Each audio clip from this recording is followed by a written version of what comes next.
City India news channel हक की आवाज़। पैराडाइज फंक्शन पैलेस महबूब नगर झरचल्ला म्यूनसिपालिटी के वार्ड नंबर 14 में आज हफ्ते के रोज डीएसपी वेंकटेश्वरलू सीआई कमलाकर की निगरानी में पुलिस अमले ने कार्डन सर्च का एहतमाम किया। डीएसपी वेंकटेश्वरलू ने बताया कि कार्डन सर्च करने का मकसद आवाम और पुलिस के दरमियान ताल्लुकात को बेहतर बनाने और अमन की बरकरारी रखना है। उन्होंने आवाम से अपील की कि अपने घरों को किराए पर देते वक्त लोगों की तफसीलात हासिल करें, उनके आधार कार्ड की जांच करें। उन्होंने कहा कि कॉलोनी में सीसी कैमरों को नस्ब करें और तलबा को गांजे से दूर रखें। इस मौके पर आवाम में साइबर क्राइम्स के मुताल्लिक़ भी शऊर बेदारी की गई।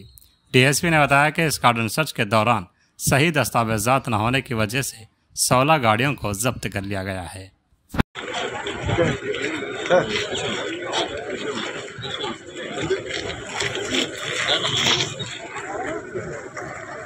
ఈరోజు మన జడ్చర్ల పట్టణంలోని త్రిశూల్ నగర్ కాలనీలో కార్డన్ అండ్ సెర్చ్ చేయడం జరిగింది।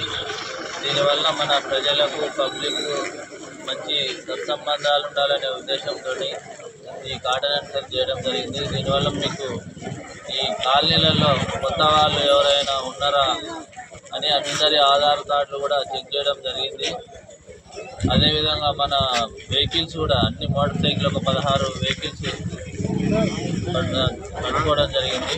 వాటికి డాక్యుమెంట్స్ ఉంటే అన్ని డాక్యుమెంట్స్ కరెక్ట్గా ఉంటే చెక్ చేసి వాళ్ళకు పంపిస్తాం। లేదంటే ఏదైనా ట్రాఫిక్ ఫైన్లు ఉన్నా కానీ ఇప్పుడు కట్టించి పంపించడం జరుగుతుంది। ఒకవేళ ఏ డాక్యుమెంట్స్ లేకపోతే ఆ వెహికల్స్ని తీసుకుపోయి సీజ్ చేయడం జరుగుతుంది। కాబట్టి దయచేసి మన కాలనీ వాసులకు అందరికీ విజ్ఞప్తి ఏంటంటే ఎవరైనా కొత్త వ్యక్తులు వచ్చినా కానీ మాకు పోలీసులకు ఇన్ఫర్మేషన్ ఇవ్వాలి। కిరాయికి ఎవరైనా కిరాయికి ఇచ్చినా కానీ వాళ్ళ ఆధార్ కార్డు తీసుకొని పోలీస్ స్టేషన్కి ఇన్ఫర్మేషన్ ఇవ్వండి। కొత్త వ్యక్తులు ఏదైనా గుర్తు తెలియని వ్యక్తులు వచ్చి బండ్లు అమ్మినా కానీ తక్కువ రేటుకు వెహికల్ కానీ కార్లు కానీ అమ్మితే తీసుకోకండి। దయచేసి అట్లా అమ్మే వాళ్ళు ఎవరైనా ఉంటే మాకు ఇన్ఫర్మేషన్ ఇవ్వండి। సీసీ కెమెరాలు కాలనీలో సీసీ కెమెరాలు కూడా పెట్టుకుంటే అది మనకు సెక్యూరిటీని ఇస్తాయని కోరుకుంటున్నాం। అదేవిధంగా సైబర్ క్రైమ్ ఇప్పుడు మన తెలంగాణ అంటే ప్రపంచం మొత్తంలో సైబర్ క్రైమ్ ఎక్కువ దొంగతనాలు అవుతున్నాయి। ఇంతకుముందు దొంగలు వచ్చి మన ఇంట్లో దొంగతనం చేసేది కానీ ప్రజెంట్ ఎక్కడో కూర్చొని మన డబ్బుల్ని దొంగతనం చేస్తున్నారు, అంటే దొంగలించకపోతున్నారు। కాబట్టి అందరూ ఏ కొత్త లింకులు వస్తే క్లిక్ చేయొద్దని కోరుకుంటున్నాము।